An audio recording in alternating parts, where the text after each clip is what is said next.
What's happening, y'all? This is Todd Wilson with another episode of Elevate Your Game. Today, we have husband, father, the head coach of Eastside High Basketball up in Lancaster. Lancaster, not Palmdale. Lancaster, Lancaster. California. I don't want to mess that up. I make sure I'm saying that right. And the director of the High Desert All-In Elite Program and also a coach for those programs, Mr. Ash McCullough. What's up, Ty? How you doing? I'm good, man. I'm Appreciate blessed. you. No, man, thanks for coming all the way down, man. The traffic said 2 hours, but he got here in an hour and a half. That's a dub for us. Man, we always appreciate people making that journey down to the studio. Man, I appreciate the invite. No, seriously. Absolutely. Man, we connected a while ago via social media, other people. I don't even remember on Instagram and just been talking hoop and been a long time coming to sit in this chair ever since. So, man. Yeah. Excited to have you. We start this off with the Wall of Hoop movies. Favorite hoop movie of all time and why? I went through a couple of them. I was thinking Glory Road, but I landed on Finding Forrester just because I really like the story behind it. The player, you can see that he's learning to navigate some things and kind of find himself. And for me, it was really personal because my grandfather, who actually brought me into the game of basketball, he put me on this movie and we watched it together all the time. So that's my favorite movie. Man, I love it. Yeah, no, it's a movie I've only seen a couple times for sure, but the people don't understand the basketball roots, like just that piece of it, and having somebody that is not connected to the game mentor you almost, right? Yeah. And that sort of thing. So one of my favorites. I think it's a sleeper. And if you haven't seen it, especially kids, man, y'all need to come see all these hoop movies if you haven't. So. Yeah, especially, nowadays you see kids transferring and how they're navigating, learning to be around new teammates, new coaches, and just kind of seeing his story and adjusting from being from one side of town to the other side of town and kind of finding himself within that. And yeah, it's a really strong story. Yeah, absolutely. So when did you fall in love with basketball? I fell in love with basketball when I was about 7 years old. I was playing at Park and Rec at Westchester Park. Those who know, back then in the 90s, Westchester Park used to have two gyms. They had a smaller gym on the other side of the park with little kids playing in that one. So that's when I first fell in love with it because I remember scoring my first basket and my family members going crazy. And so I was like, you know what? This was actually kind of cool. That was actually kind of fun. So that's when I really fell in love with basketball and started taking it seriously. Man, I always try to get to when I was 7 years old. I was not thinking about any sport. And it's always dope to know something right away, right? When you, I probably played basketball with my family and all these things, but didn't really fall in love with it until I was older and could I guess I was training and that's what made me like it, or playing with my friends in 21. But having it that young, is there any way it's not a part of who you are now? No, but it's actually funny because I fell in love with baseball first. Okay. And I was really good at I think I was way better in baseball than I was basketball. But as you get older, it starts to get boring. Or the game is just slower. It's right. slower. And then basketball is a little bit more fast paced. So that mixed with the family aspect, my family coming to support me. Yeah. Now it's ingrained in who I am. There is no basketball. I can't even think about life without basketball at this point. Absolutely. And growing up, you said you were at Westchester Park, so you grew up in the LA area. What are the most memorable parts of you growing up during that time, and that moment of your family celebrating that bucket, but other big moments in basketball, kind of through your childhood, that really set the foundation for you being a coach now? Just learning everything that I know about life now through basketball over time. I'm a super huge relationship guy. So all of my best friends, every single one that I've met, all the ones that were in my wedding, I met through basketball. And so kind of learning the importance of friendship and some of the life lessons that my head coaches was teaching me, hard work, dedication, showing up. I learned all through basketball. And so that kind of just cemented me when I was younger, and I started realizing how important it was when I was about 10, 11 years old. Yeah. I had a parent that wasn't a basketball parent, but it was a sports parent. We're having a discussion about their child and his commitment to the game at the time. He was actually a baseball player, and she had no interest in him playing baseball or understanding what it could do for his life at all. And so for those parents who may not have had that experience with sports growing up and, work in a different field where they have success. So they're like, you don't have to go to the NBA to, be successful and all those kinds of things.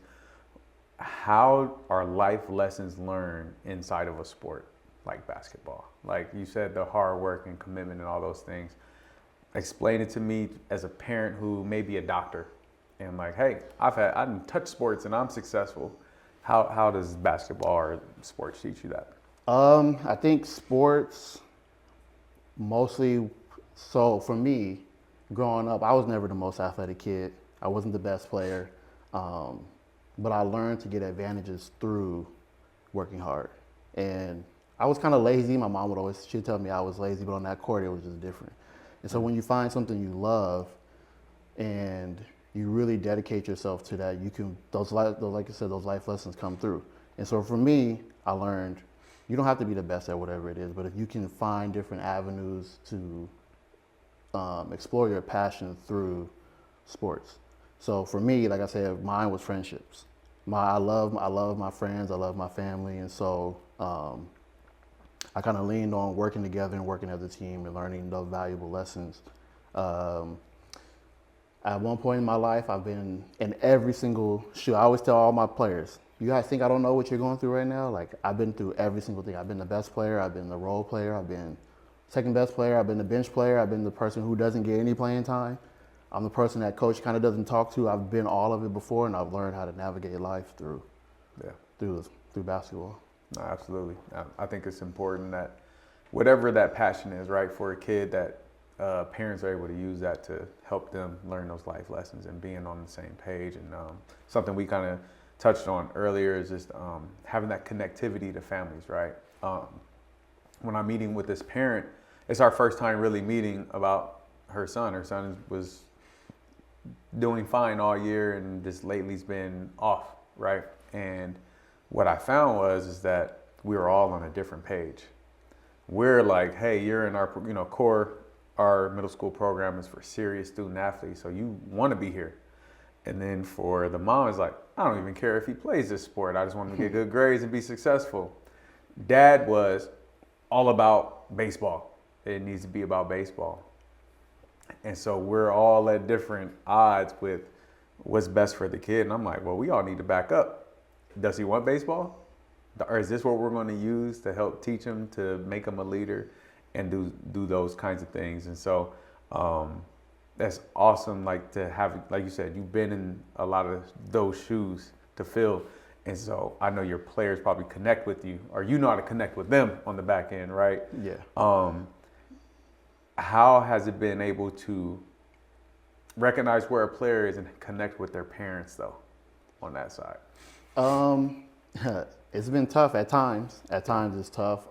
Something that I'm trying more lately is actually having, like when we have exit meetings at the end of the season, instead of just doing the player, we're starting to explore actually doing them with the parents too. Yep. And bringing the parent in and having them sit down so that they understand what the expectations of the program are, what the expectations of me are, and I can communicate to them what I think, where I see them at. They can communicate with me where they see themselves at, and how can we work together to accomplish that goal.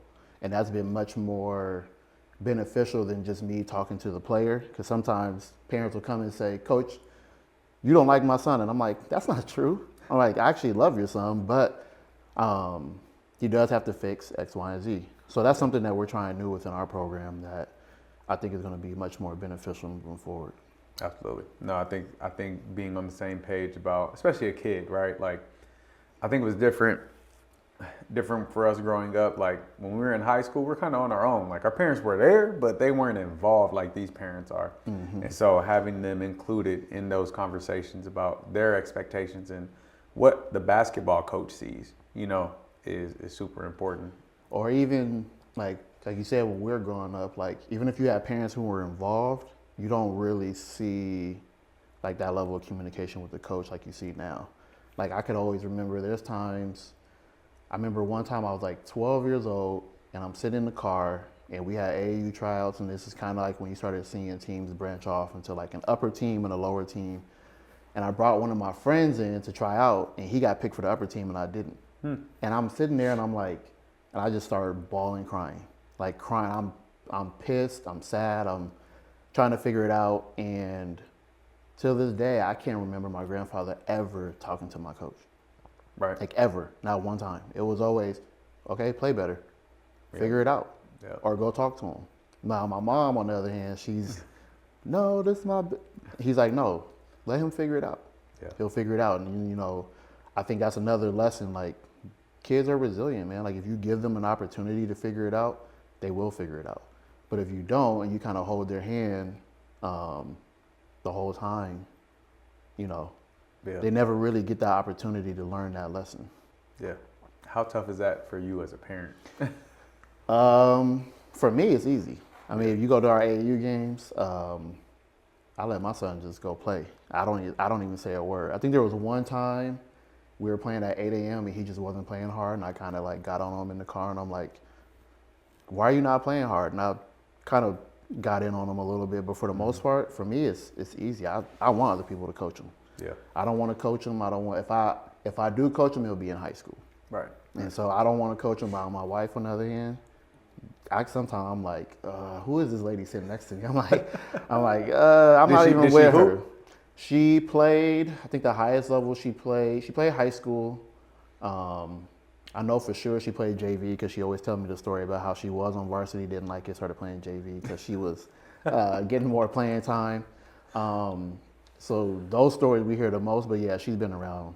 Her little brother played too. My brother-in-law, he played all growing up. So she's been around the game like forever.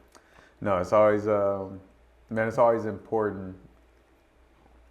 I don't even think it matters, the experience of what level a parent plays. Sometimes it does, right, in navigating this and understanding that. But I've seen NBA dads or WNBA moms be doing too much. Mm-hmm. Like, you're good because you just got to hoop. Like, but also understanding that their insight and input can be game changing because they've had the highest level of experience. And I think it's definitely different for every kid. You know, coming up is like, where are they in their development? Do you need to push right now? Should you be coaching his dad? Should you take a back seat and let somebody else coach them? And all those things are, I think it's important to have a trusted circle around you to kind of give you that insight as a parent. And as a coach to understand who's influencing them around them. So yeah, it's especially for my son at his age, you know, 8, 9 years old. It's just the most formative part. And I struggle. I was coaching him at one point, but I struggled with do I push him? Do I work him out every day? Do I do this or do I do that? And I just go, why don't we just let him fall in love with the game? Just let him fall in love with it. And I think for me, it's been better with my relationship with him because now he gets mad at me when I don't take him to practice. There we go. We got varsity practice and he's like, where are you going? Why am I not going?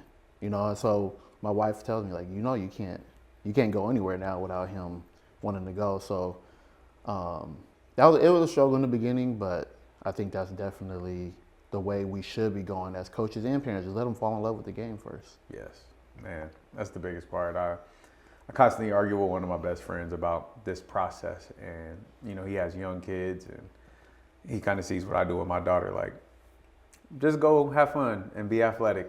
That's what I want. Just be athletic, be fun, get in shape type stuff. My daughter's only 6 and his kids are, I think, 9, 7, 5, something like that. They are in sports almost every day. There's something. I'm like, man, don't burn them out. Like, that's my argument. Like, don't burn them out, man. Let them have fun. Let them fall in love with this. And you can make a good college player when a kid turns 11 or 12 and you start developing them then. Even later sometimes, really. But as long as they're athletic of some sort, you could teach them the rest of it. And so that falling in love with it and having fun as a kid with it. And His argument was, I pay for this. You can't afford to have fun. I'm paying for this. And I'm like, well, put them in a lower league, but they're too good to play in the lower league. Yeah. Well, now we gotta figure out that balance. 'Cause I understand what you're saying. You invested in something, and so with that investment comes a certain level of seriousness, and you got to do it. What would you say to a parent? Because you look like you're in a great spot where your kid's asking you to go do the sport now. Yeah. And so, what would you say to a parent who kind of feels like, hey, they gotta go get it even though they're young? I would say patience. You got to be patient. I mean, I played college basketball and I didn't get any high level training at all. It was just whatever my coaches gave me in practice, and I played college basketball. It's funny. It's crazy to say that. It's crazy to hear that now. Right. But I didn't get any high level training, and so if the passion is there and they love it and they work hard, you got to be patient. Things will fall in line when they're supposed to. Man, awesome, man. You talked about playing college basketball. So let's hear your journey. We'll do a 2-minute drill of your basketball journey. Let's say starting from Westchester Park. Okay. All the way until, the last day you laced them up in an official capacity. Okay. Yeah. So 7 years old, Park and Rec, Westchester Park. Did that probably till I was about 10 or 11. 5th grade, I started playing with a local AAU team in LA. It's called LA Ballers. And that's when the love really started to pick up even more. We got like the yellow Kobe's. It was around the time the Kobe's first came out. We got those yellow Kobe's, and I'm like, wait, we can get free stuff for playing basketball. So I'm like, that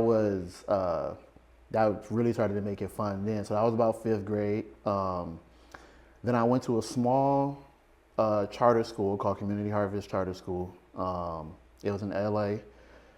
Did that from all of middle school through high school. So it was a K through, or I'm not K, 6 through 12, and we had about 300 students on the entire campus. Okay. And so I went from 7th grade all the way through 12th grade. Played varsity my junior and senior year. I would kind of follow, I think maybe that's why my wife and I get along sometimes, because my 10th grade year I actually made the varsity team.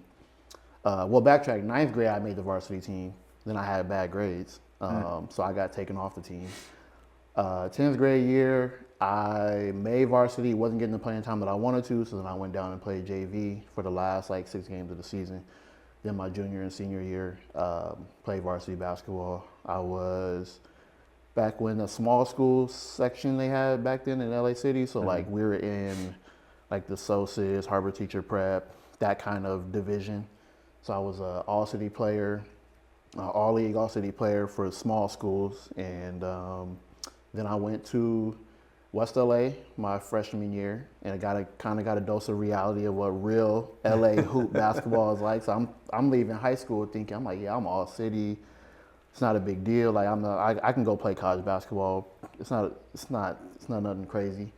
First day at West LA, I was playing against some guys who bounced back from a Division I, and I was like. I was telling my grandpa, I'm like, I don't think I'm gonna be here at this level very long. But I found a way to get on the roster. I redshirted Coach Carr. Coach Ernie Carr is over at Gardena right now. He was my head coach. Chris Tabalos, he was our assistant coach. And then Julio, who spent some time with the Lakers, and I think he's at Bethesda right now, Bethesda University. He was also our assistant coach. Some things happened at West LA, coaching changes happened. I don't think it was our coach's fault because we had just went to the playoffs. And then I went to East LA for about a year and a half, and then laced up my last game. I was about 20 years old. Okay. 20 years old. And what made you know that was the end? I personally, so I was at East LA, I was get on the bus 2 hours every single day just to go to school.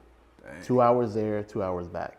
And so just the grind of taking the bus every single day and going to school, going to class, while I knew it was important and it kind of was who I am now in terms of how I approach everything, I just got tired of it. Yeah. I got tired of it, and then I realized you know what, I could probably go to a 4-year, maybe, but I'm probably not gonna play. And I just was like, you know what, I'm just going to not play basketball no more. And then I knew the game would come back to me at some point, but I just was like, I'm not playing no more. It's over. Yeah. It's like I think one day I was leaving. I put all my stuff in the locker room, and I walked out, and I just go, I don't miss it. I don't miss it as much as I thought I was going to, and that's when I kind of knew that my playing days were over. Yeah, man, crazy. Yeah. Well, you did it on your own terms, Yeah. and you knew you gave it a fair shot. I think it's always important for kids who love the game to go explore college, and like you said, like you kind of you went to West LA and kind of like, oh, this is real. You said some D1 bounce backs. Like junior college ain't for no, you know, oh, I'm at the end of the bench, and so no, you got to be able to hoop. Every kid that I've coached, they always be like, junior college, I'm like, go watch a junior college basketball game. Right. I was at, when I was at East LA, Coach Cav, I always remember this, Coach Cav was at Mount Sac, and that team walked in, and I think we played against Cayman Pruitt, and some other guys, and I'm like, yeah, it's going to be over soon. Because I just wasn't physically, I wasn't where I should have been for that level. And so a lot of kids, they think it's easy, and it's not sweet. It's actually harder. Right. It's really harder because you got people fighting for their, like you said, D1 bounce backs, they're fighting for their last opportunity. Yeah. And so it's just really, really hard. It's the melting pot of basketball. You got the D1 bounce backs, you got D2 bounce backs, you got seniors, graduating seniors, you got kids who were in prep school who didn't make it after a year of just hooping. Like, everybody's in junior college competing for these spots. And I want to do I don't know if you know the research of how many kids in junior college make it to a 4-year university. I know it varies by school for sure, but like overall, there's so many junior colleges out here at different levels. Yeah. Especially in California, where you in the talent capital of basketball. So everybody's going to these junior colleges along with the bounce backs and out of state kids, and just that competitive piece and the grind of, like you said, out here in California, don't really have dorms. You're traveling to your school, and you got to really love it, and you got to really commit to that process. And so, and that's like you said, the melting pot. I mean, there's a reason why California is on a separate association by itself from the rest of the country.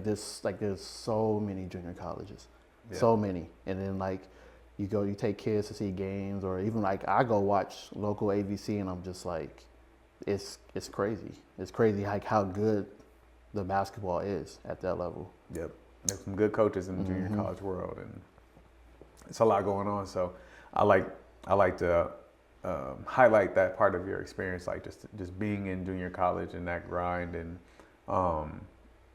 understanding, that was the top. That was where I finished too. I think junior college was my last hoorah in playing, official basketball anyway. And so now you keep bringing up your grandpa though. Yes. It sounds like he's a central figure in your life. Talk about him a little. So my grandfather kind of took over the role of raising me. My dad wasn't around. My mom had me really young, so my grandma and my grandfather, they were basically raising me and my mom at the same time. Wow. And so my grandfather took over raising me. He spent all of his, like after he retired from NBC in the early 90s. He was working in marketing, and he spent all his time with me, taking me to practices, taking me to games. He actually helped me get into junior college, because after I graduated high school, I had no idea what I was doing after that. No offers, no anything. And so he just, I think the love of the game also comes from spending time with him all the time. And so he was definitely a main piece in my life. My uncle, his son, is like a father figure also. So, yeah. That's awesome. And so those central figures in your life, right? Like where something may happen, like you said, your father wasn't involved, and so, but God sent some people in your life to help guide you and put some structure around you. Did you deal with any trauma and because you said that's how you stay connected to basketball because of your grandpa, right? Yeah. And that helped pull you through some of that as well. Like, so, you know, to speak about that, maybe that trauma that was maybe you didn't feel it as much because of the connection that you had, you know, with those other people who stepped up and were a big part of your life. Definitely there was some trauma there. I didn't realize until I got older how much I didn't really deal with those feelings of my father not being around. And so that's probably also a reason why I lean so much in the family into relationships. And so I feel very, very blessed that he was around, that he even stepped up, because he doesn't have to. Right. Like, he didn't just, like, he was done raising, well, not done raising his kids, because my mom was only 16, but he was on the tail end of it. She's the last one, she's the baby. And so it just kind of speaks to the man that he was, and he just kind of gave it all to his family. And so as I'm raising my own family, I have those same memories of, I got to find the balance, I got to find this, I got to find that in order to pour into my son like he poured into me, so he doesn't have those feelings growing up. No, absolutely, man. And that's important. That's exactly what I wanted to highlight, is that legacy that you can bring by stepping up like your grandpa did, like us as men. I know there's many kids who need us, right? That we're placed in their life for a purpose and a need that's much bigger than just the game, right? Them winning games or getting to colleges, for being these foundational fixtures in their childhood to look on for guidance and to look on for our characteristics. And so, you know, as a coach now, do you see yourself filling that role kind of as your grandpa did with the players that you have? 100%. I think I'm at a school. So one of the tougher side of towns is Eastside High School. So it's on the east side of town. It's one of the tougher sides, and there's like stories every day that I could tell that I'm like, this is where I'm supposed to be at. I'm supposed to be here. We had a kid, like last year was one of my hardest years coaching ever. So not only did we start 3-14, I had a kid tear his ACL. He was a freshman starting on varsity. He tore his ACL. He was averaging like 25 points a game for us as a freshman. Tore his ACL 5 games into the season. Shortly before that, I had a kid get shot, and he was a senior. Season was over, just like that. And just a whole list of other things where I go, after I take myself outside of the basketball part of it, we know as coaches, we all get wrapped up in the winning, the losing. You look at it and I go, this is exactly where I'm supposed to be at. This is exactly where I'm supposed to be, just because there's so many kids in our area that need positive male and positive black coaches. We don't have it very in Lancaster like that. So I definitely use the love that my grandfather gave me to pour into my athletes, and they don't like it all the time, because my grandfather did, like I said, he had to play better, figure it out, you know. And so I kind of have some of that to me, but I do definitely try to think about being more intentional into where kids are at now, but balancing that with the tough love. Absolutely. Man, awesome, man. And good job, man. Yeah, I appreciate if anybody else say, man, thank you for being that in your community and where you're at. Even you're not even from there, like going up there and being that fixture up there, man. I know it means a lot to them kids and just to this basketball community or the community in general. So I appreciate it for that, for sure. When did you know that you wanted to be a coach? So you stopped hooping. What did you get into in between not hooping and becoming a coach? So before I became a coach, I was rec league, adult league all-star, fresh out of. I'm still adult league all-star. Still hooping. fresh out of junior college, going to play against the guys at rec league, and I'm like, yeah, I'm way better than y'all. So like I just was kind of had my fun doing that. But my coaching, it's actually funny. My coaching actually started when I was in high school. So I was in homeroom. And my homeroom teacher, I don't know if kids even still have homeroom. I know we don't have homeroom at our high school, but we're in homeroom, and my homeroom teacher told me, you're going to go into coaching, but you're going to start coaching girls. And I was like 18, and I'm like, okay, I'm not coaching girls basketball. Like, I had just had no interest. For whatever reason, I had no interest in it. He's like, no, you got the patience for it. You're going to do it. Wow. I'm going to see you as a girls coach. And I go, okay.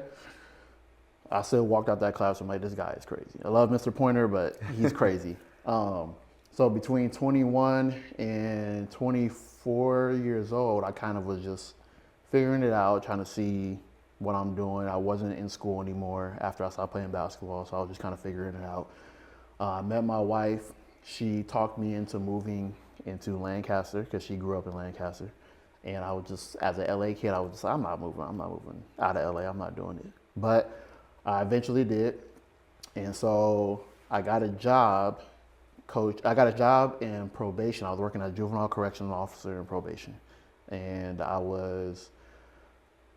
where were we at? We had just got married and we had just found out we were pregnant with our oldest. Like, we found out literally a week after I got married.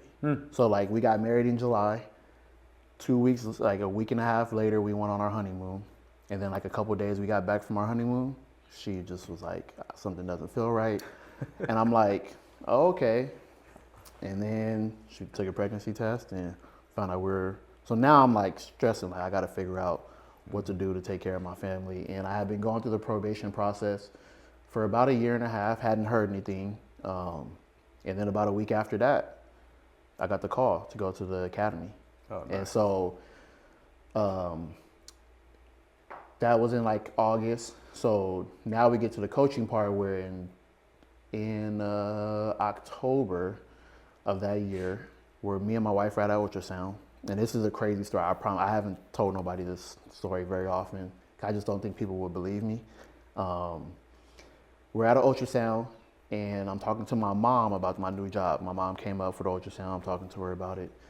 And this lady keeps jumping into our conversation. And she's an older white woman. And she's just like, oh, I have a son who works in probation. And I'm like, oh, okay, cool. Yeah, I'm cool. And she's like, and then she jumps like, yeah, my husband worked probation. She did it again. So in my mind, I'm like, who is this lady that just keeps jumping into our conversation? And she's the lady who's doing the... No, it's we're just sitting in the lobby.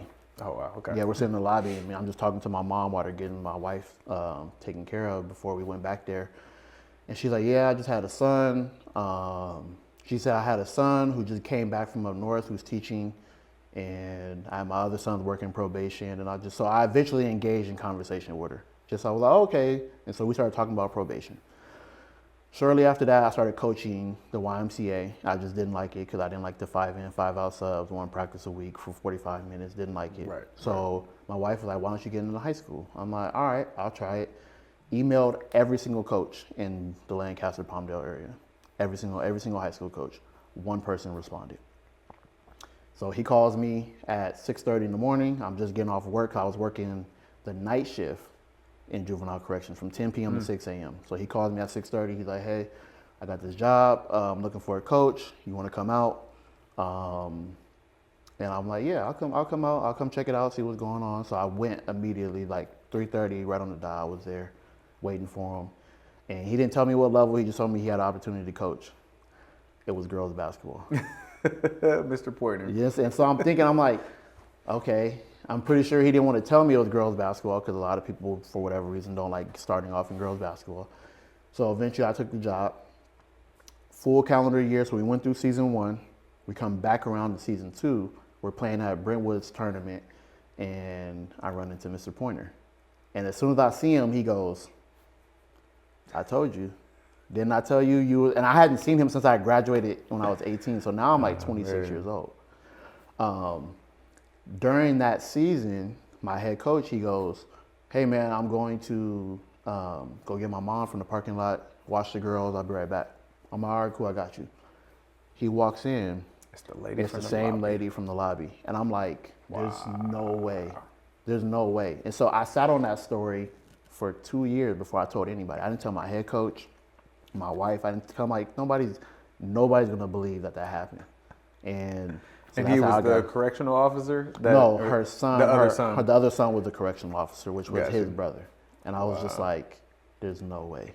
There's no way. But did she recognize you? No, she did not. She didn't even remember me. And I'm like, Eventually, after me and him talked about it, he said, and I told him, he said, after I told him the story a couple years after that, and she was like, oh yeah, I do vaguely remember that. Because I mean, I saw her the other day, she's still pretty sharp in her age, so that was like 10 years ago, so I don't know if she remembers now, but Wow. so I was at Lancaster High School from 2015 to about 2018. My head coach decided to go coach boys at Highland High School, which is in Palmdale.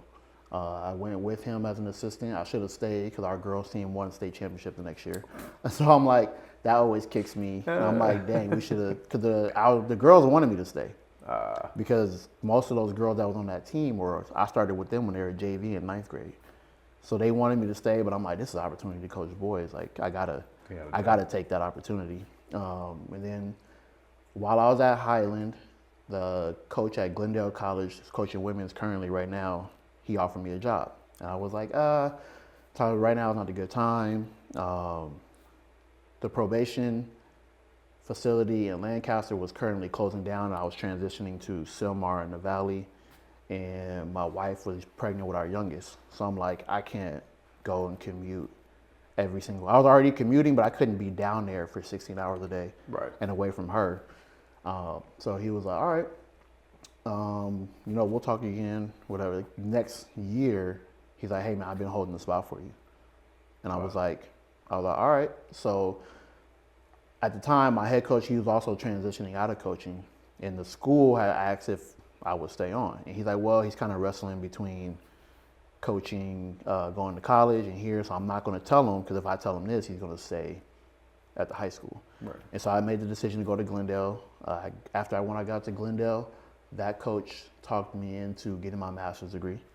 Oh, nice. And so I got my master's degree, and then next thing you know, I'm at Eastside High School. And the only way I was able to leave Eastside High School is because I got my master's degree. I would have never got my master's degree if I wouldn't have went to Highland. Or Highland. Yeah, because then I followed him because he offered me the job from there. But then you go back and you just look at the connecting layers of the story and how I got into where I'm at now. It's like, it still amazes me today. I sit back sometimes and I'm like, there's no way this is my life. Yeah, that's amazing. Yeah. What did you get your master's in? Coaching and exercise science from Concordia, yeah. So it was easy. It was easy. It was all stuff we already know. It's just now putting it on paper. And so the idea in that program is all the ideas and thoughts that you have as a coach, you get it on paper. And it was actually really instrumental for me in identifying who I want to be as a coach and who I want to be as a man and who I want to be to my family, because it's a Christian-based teaching because it's through Concordia. So, and to get all of it on paper. And so my final portfolio was 100 pages.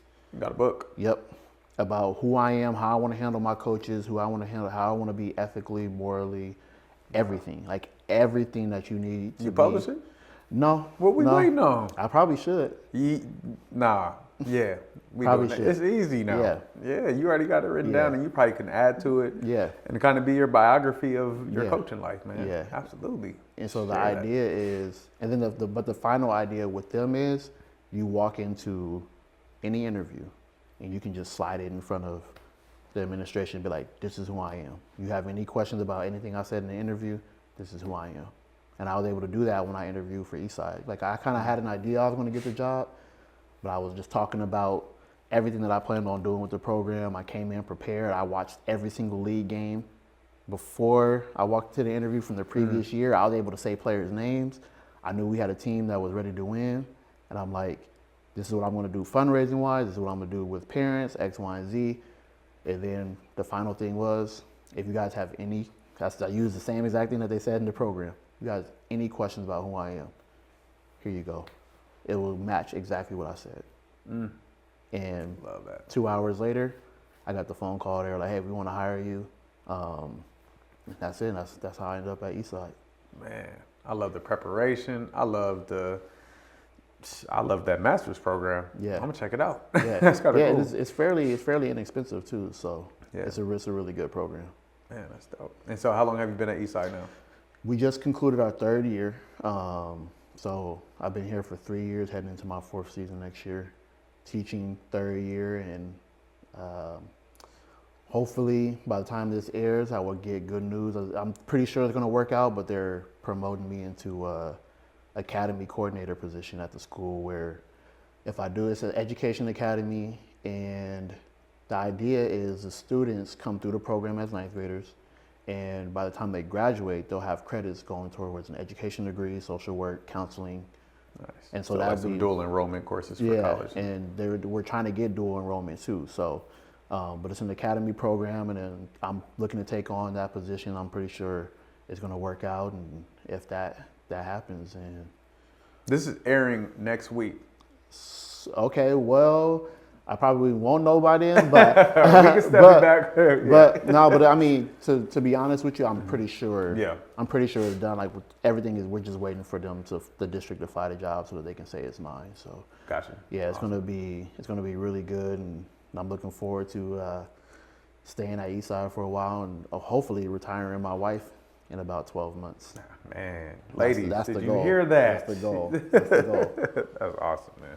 Retiring your wife is the most fulfilling thing you can do as a provider, for sure. Nobody tells you. I retired my wife when we had my daughter when she was 6.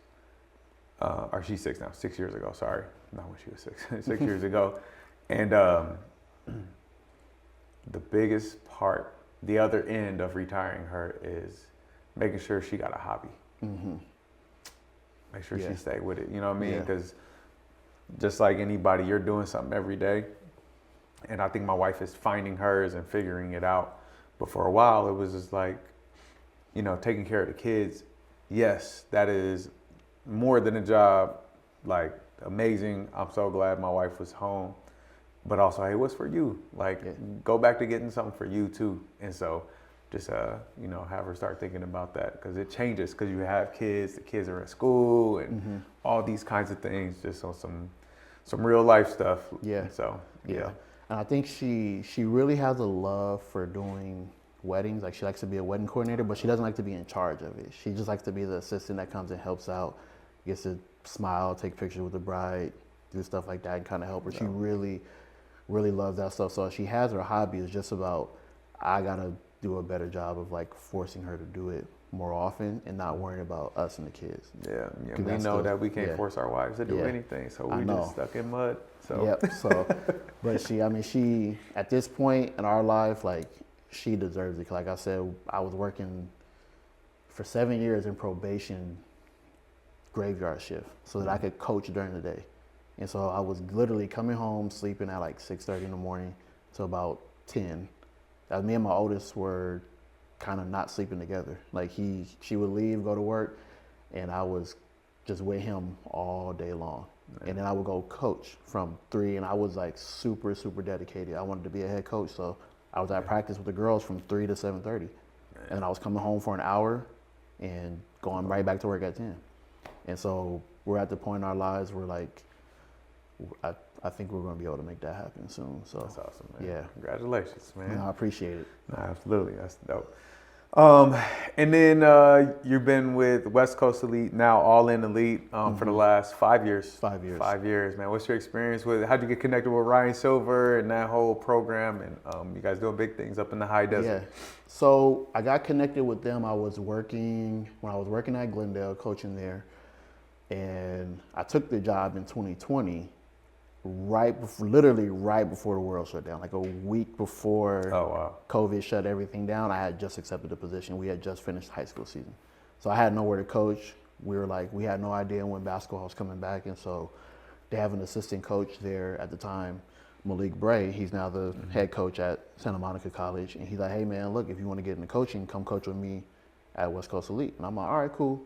And so the first year was kind of rough because we're only playing in like Arizona, Vegas, so we're literally traveling like every single weekend.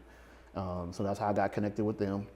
And so I was coaching like the lowest team, 17s with Malik. And then I just kind of hung around, and eventually now I'm like the middle. I'm not quite the shoe contract coach yet, but I'm right in between there. And but for me, the opportunity for that Ryan gave me to have my own branch was way more important than coaching at the highest level, because our middle school programs in the Lancaster Palmdale area are struggling a little bit, at least in my area. And so the opportunity to coach those kids before they get to me was more important than coaching, you know, Mozzie or those guys that go to the big time schools, because it's like I'm not really gaining. That's not really helping me. Right. Like I'm getting reps, but I'm not really learning how to develop the way I need to for my high school to be successful. Yeah. And so I went to my administration about a year ago, and I just told them, I said, hey, if you want me to be here long term, I want to be here long term. We got to get a middle school program. Like we have to. We just don't have a choice, because the kids, there's no real consequence in middle school. Like they all play basketball, and so they come to us and ninth graders, and there's consequence where if you don't go to school or class, you're ineligible. Right. And they don't learn that. They think it's a joke.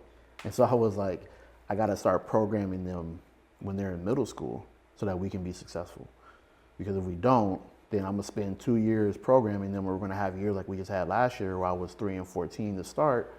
And the program was suffering because we're spending time programming. And to my administration's credit, they saw the value in it, and they're like, yeah, you can run it out of the high school and we'll support you in whatever you want to do.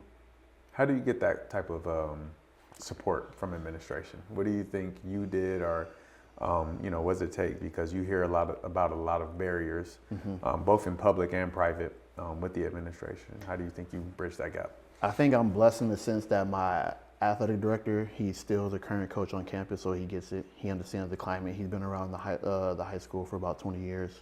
And my vice principal that's in charge of athletics, she coached softball and was like a CIF champion in softball for like 15. She won the CIF championship, but she coached for like 15 years. So she gets it also. So having both that are in athletics, I think on my aspect, I just overly communicate with them about everything. I take time to build the relationship with them outside of sports. Like, I'm not just talking to them about basketball or the program. It's life, and that has been the most beneficial thing for me. And I think they see how much I care about the program by how much I prepare. And I think it started when I walked into that interview, and I showed how prepared I was. They knew I was going to take it seriously, and so just building a relationship with them. I mean, like I said, being blessed to have admin that's worked in sports has been the most beneficial thing in terms of having the support I need to build a program where we're at. Man, amazing.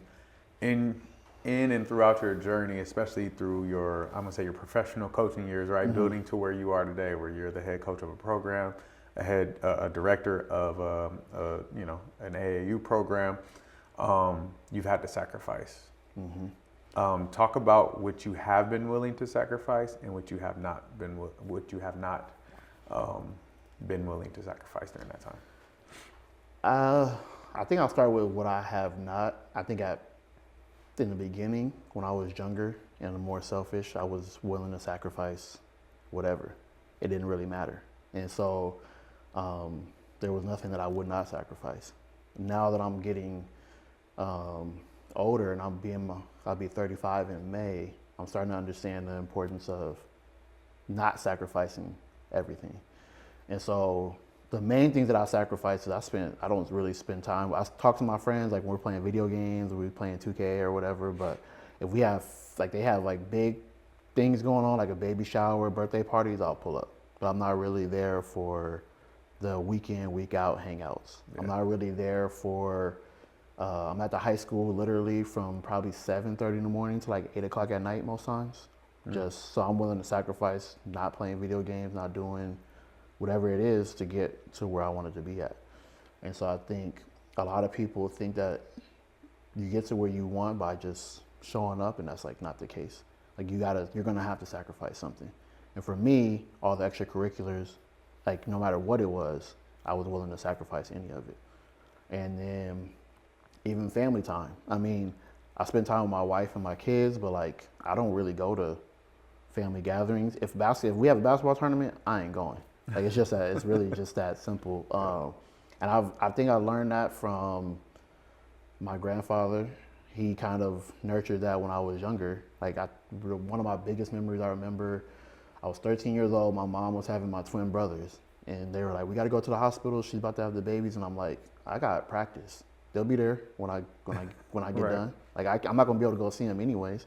What's next for you, right? You've really elevated every single year that you've kind of been in this game, and with your career, you know, you're talking about family and being able to retire your wife. You about to have more kids? No, we're done. No more. No more. No more. No more. And so, what's next for you? I think what's next for me is learning to delegate more so that I can be around for my youngest. My oldest and my youngest.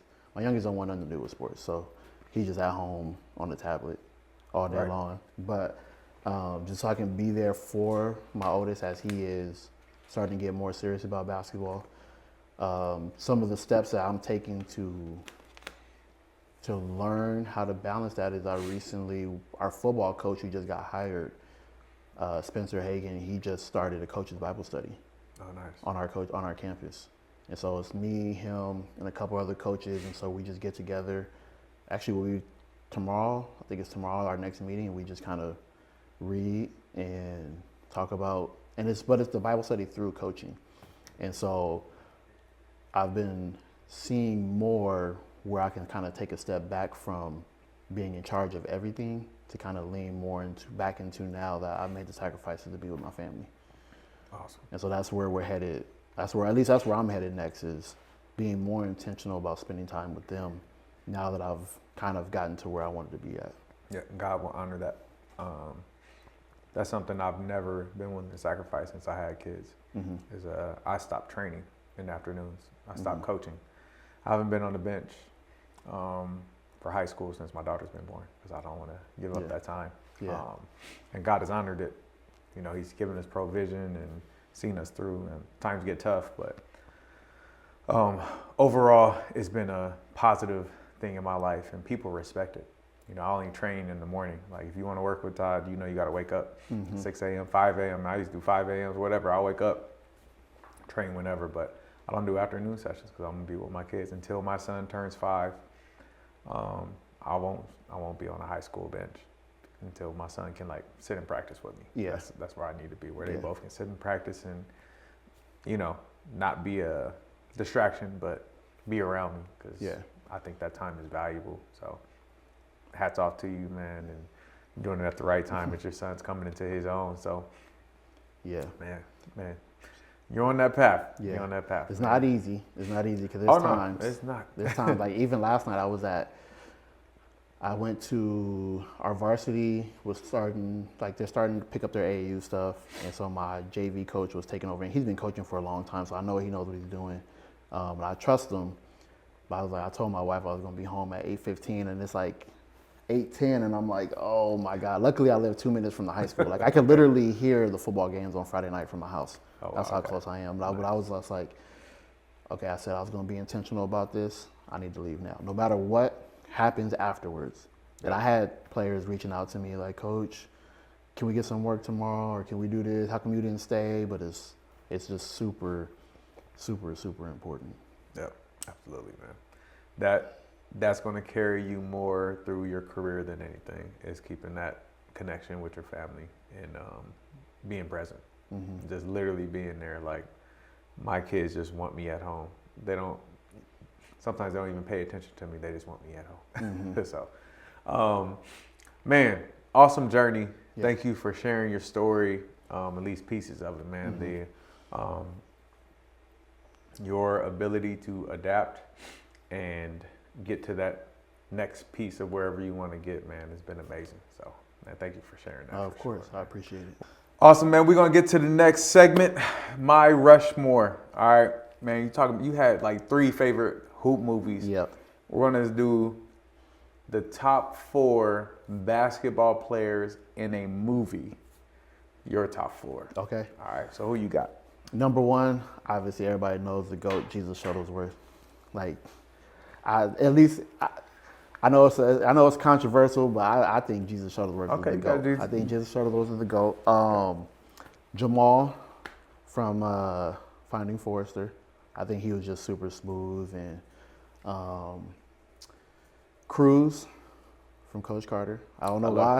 I just When my love hair's growing out, they say I Right. look like him. Cruz, and then I can't really think of who it'll probably one of the it was either Woody or Wesley from Above the rim. Above the Rim, yeah. Yeah. Which one, man? Billy Actually, Hoyle? Not Above the Rim, White Man Can't Jump. Yeah, my bad. Yeah, White Man Can't Jump. I think I'm gonna go with Billy. Gotta go Billy. Gotta go Billy, man. Shoot that thing. Yeah. Man, so this is interesting because I'm going to ask a question to make sure they don't count. LeBron James in Space Jam 2 and Michael Jordan in Space Jam 1. Are we counting? We're not counting them because they're real big players. Yeah, Okay. no, we're not counting them. Yeah. Even though Jesus was a real player, but he didn't play himself. Yeah. And he was young. All right, Yeah. cool. I just wanted to make sure we got out the way. Man, my number one, I'm going to have to,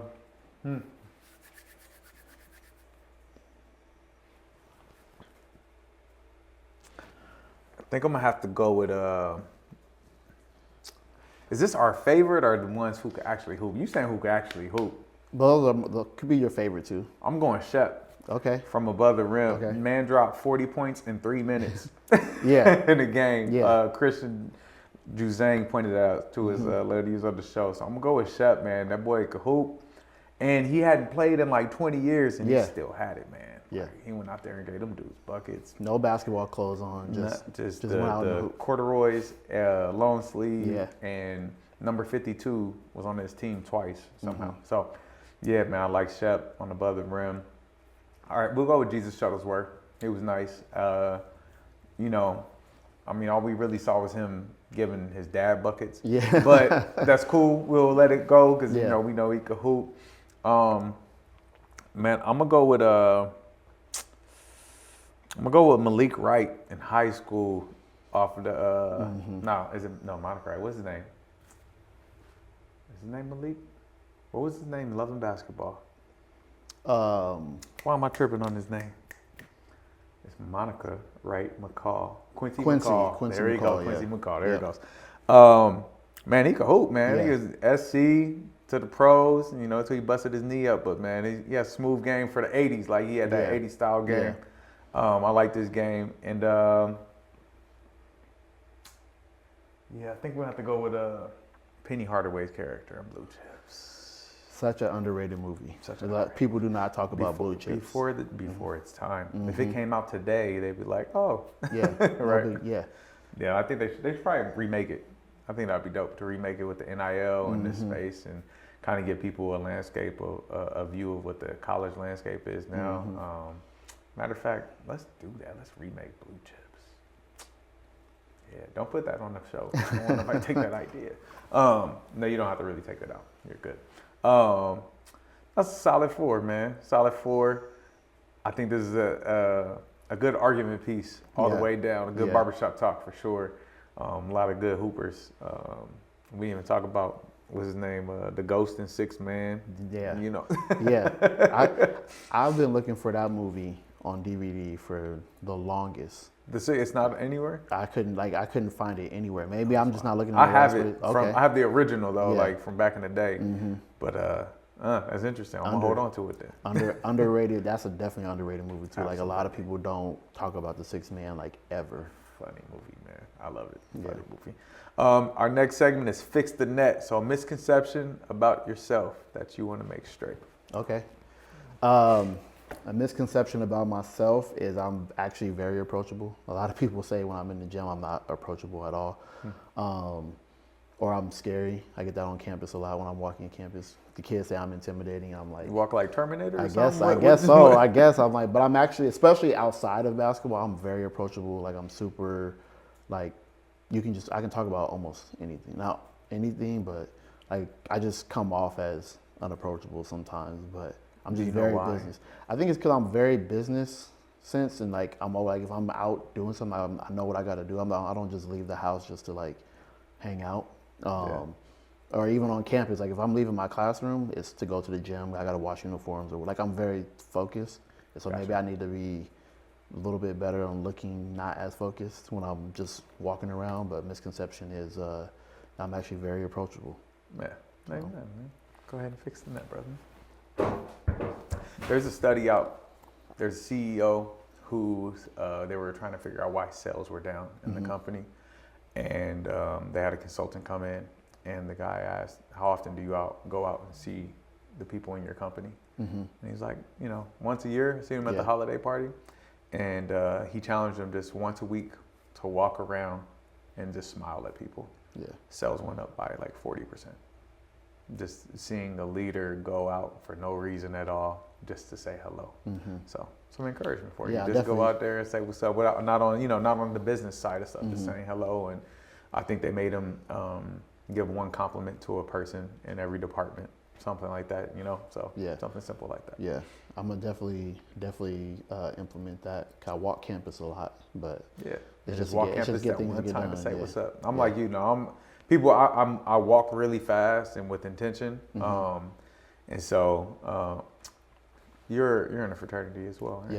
Yes, you're a noob. Okay, so I'm a Sigma, and so I think we learned that from our intake process that you got to move with a sense of urgency, and so that's where I got it from. And people always ask me like, "Yo, why you walk so fast?" I'm like, "Man, I just move with a sense of urgency. It's kind of ingrained in me at this point." So, where'd you pledge at? Kappa Alpha Psi Fraternity Incorporated, Fall 24. So I just crossed. I just crossed alumni chapter. Valley Noops. Okay. But it's a lot going on. Right I Kappa Alpha Psi Fraternity Incorporated, and it's crazy because my grandfather crossed in '66. And so my grandfather crossed in '66, and my uncle was actually the first crossing member of my alumni chapter. Oh, okay. And so it's kind of like a family thing. And we were just at our Founders Day about a month ago, or 2 months ago now, we were just kind of talking, and I started realizing how much of my family values was already started being passed down to me before I even crossed the fraternity. Gotcha. And it was just like, it's just a blessing to see everything being passed down. My godfather, the charter member in our alumni chapter, all of his friends that coached me. Oh, you was bound to Drizzle. That's what that is. They were, a lot of them were coaching me when I was in like baseball when I was like 9, 10 years old, and I didn't know what was going on. But then like I started looking, and I'm like, I've seen some of these guys before, and then it's the best organization in the world, man. Is it? Yeah, it's absolutely. Man, I got a lot of people who say different that I know. Absolutely. Who knows? Absolutely, man. This is the part where we flip the script. 2 questions for me. Could be about anything in the world. With your son, I know I've heard you talk about how he's going to be a hooper. How do you plan on balancing training him or coaching him if you end up coaching versus being a dad? I'm already his dad. And so what I learned is this: is 2 things. One, I want him to fall in love with it first, right? So I'm gonna make it very, game oriented while he's young, and just keep him in the gym with me. Kind of like that's what your son's just been in the gym, so he just does it. And when I'm a coach, I'm a coach. So on the court, you're gonna call me coach, and I'm gonna treat you like a player. I've seen that, and I think that's what I've seen successful father-son relationships happen on the court, once it's that time. And when we're off the court, we ain't talk about basketball unless he brings it up, unless there is a real conversation. And, I'm a really focused developer. And so I know it's going to take time, and just have patience with his development process and whatever that looks like. I think that's the biggest piece, is that we get so anxious about where they could be and should be and what they should be doing. When I didn't start playing until I was 11. He gonna start playing when he's 5. Like, we gonna have different routes and ways to get to it. So, and I have a lot of trusted people around me who I know if he doesn't want me to coach him, I can send him somewhere and he'll be all right. And so that's the backup plan. So, and kind of like I mentioned earlier, where like I didn't get any professional training, like at all. And so like they'll figure it out, My wife early on, she was like, come on, like you should go train Carter, you should go do this, you should go do that. And I'm like, I'm like, I don't, he'll figure it out.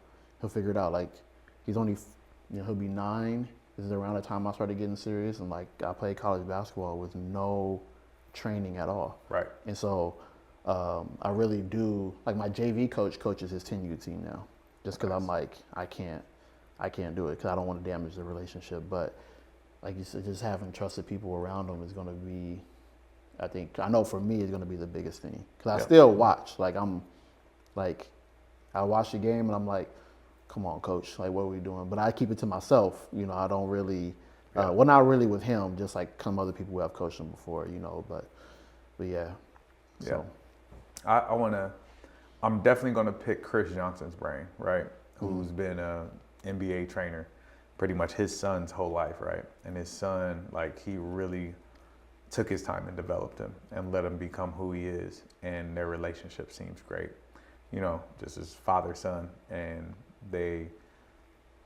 but he's the one who's been working him out and training him for the most part. I think Corey, who's Chris's assistant, did a lot of the training, like through his high school years, like on the court, but Chris has always been a part of it, And so I'm going to kind of pick his brain to see at that high school stage what that looks like, because the boy turned out really, really dang on good. Yeah. And you didn't see it at first. Like, well, if you didn't have a hooper's eye, like you could see it just because of his movements, and he's been training with pros since he was 10, 11. And so he just has some innate things, but like the physical aspect of it, and it just came together his junior year. He did well that spring and summer after he broke out, and his senior year, a couple 40, did he have a 50-point game too? Or 48, 40 something. Yeah, he was balling, Yeah. So I'm like, that's where I am. I didn't play in the NBA, but I'm around this. And so, yeah. And then I think the second question is, I know you've spoke on like being intentional with your kids and being at home with your kids. How do you maintain being intentional with your marriage and your wife, and how do you balance that? Same way, just make sure I'm present. I think our main focus right now in life is our kids, because they're so young and active and doing so much. So me being home with the kids is paying attention to her, kind of relieving that burden of her having to, be with the kids for a long period of time. And when the kids go to bed, that's our time, from 8:30, whatever time the kids go to bed, till we go to bed. We make sure we're intentional and we spend time. And then even now, actually, during the day, like there might be some little like 30-minute hour breaks between, 8 a.m. and 12 p.m. And I might sneak home and we'll just be chilling on the couch talking. And we're getting back to date nights. Those kind of shut off for the last year and a half or so just because of life.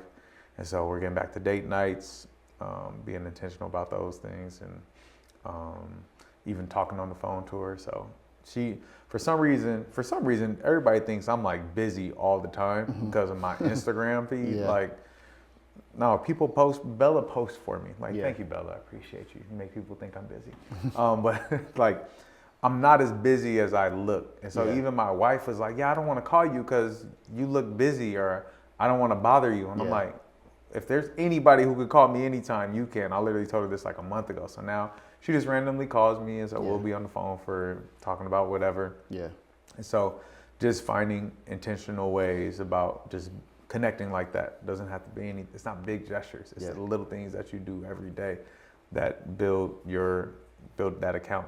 We kind of have a marriage account, like putting more positive things in there than negative things, because you're gonna mess up. Just make sure you have a lot more. That is a fact.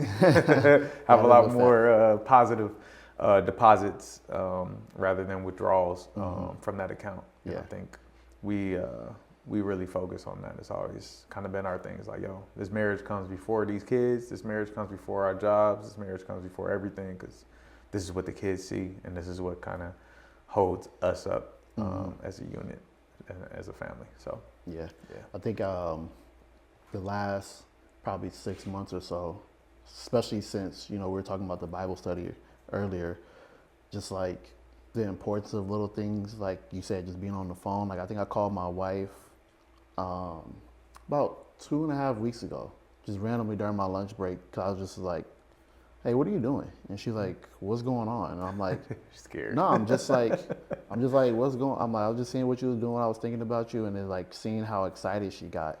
Yeah. But I was thinking we were talking about that in Bible study about leaning into your relationship with your spouse, and I was like, dang, I'm like, it's crazy. Like it's not like crazy in a bad way, you know, but like crazy just like how something simple. I think as coaches and people who get really busy, you think you got to have grand gestures all the time, and that's not the case at all. Yeah. Especially when you have someone like that really loves and cares about That's you. your Like, homie. they just want to hang out and talk to you. Yep. You know. No, absolutely. There's an app too that I have, and it asks you it asks both of us a question. Mm-hmm. I can't see her answer unless I answer it, and the opposite. I forget what it's called. I think we actually tried that too. It's called Couple or something like that. I'm about to look it up so y'all keep y'all marriages straight. Hold on. Paired. Is it purple, right? It's purple. We actually tried that. I think we just stopped doing it. Yeah, one day or So something, we but- try to stay on it. Like we don't judge each other. Oh wow, it's a great question. Some hot topic questions today. Wow. But yeah, that's been cool because it's a place where you can like just quick answer, but it actually gave us insight. Like it actually asked, like when you cuddle, do you like to be the big spoon or the little spoon? Yeah. And my wife didn't know, like sometimes I want to be the little spoon. Like I'm saying, she's like, you really want to be held sometimes? Right. Like, look, I said once a month. Like, don't take this too. Don't get crazy. No, don't get crazy. But Yeah. like sometimes a brother need to be held. You know what I'm Yeah. saying? So she's been having fun with it. You know, just Yeah. trying to little spoon me all around the house. I'm like, no, that ain't it. Like, but it's cool just to have that fun and connect and having something intentional that you can go to that connects you. So, Yeah. no, absolutely, man. You got a 24-second shot clock. Let the people know where they can find you on social media and any message that you have for the people. That's your camera right there. Coach Ash on Instagram, Coach_Ash_ on Instagram. On Twitter is Coach Ash 2 _. And the message that I have for the people, mainly just coaches, me and Todd have talked about it a couple times, but just being really intentional, especially if you have a good wife, really leaning into that. I would say I wouldn't have gotten to where I was in my coaching career without the support of her. And so really leaning into understanding the coach, like how important the family dynamic is into being a good coach, because a lot of times you don't see that on the back end, and so it's very, very important. And I know I'm blessed. She will say the same thing, that I'm blessed to have her, but it goes both ways, and I love her. And coaches, just really lean into it, man. Lean into your spouses, and then you'll get everything you want. Man. My brother, man. Thank you. Cool. Thank you for blessing the show, man. Hey, reach out to him, man. If y'all need some coaching advice and you guys are trying to climb that coaching ladder and just having preparedness, and then, man, if you need help with balancing that work-life balance, man, with family, man, we're always here for that. And so, man, we thank you and appreciate you, brother. Absolutely. That's all we have for you today, folks. Let me start that over. I said, that's all we have for you today, folks. We'll see you next time. Peace.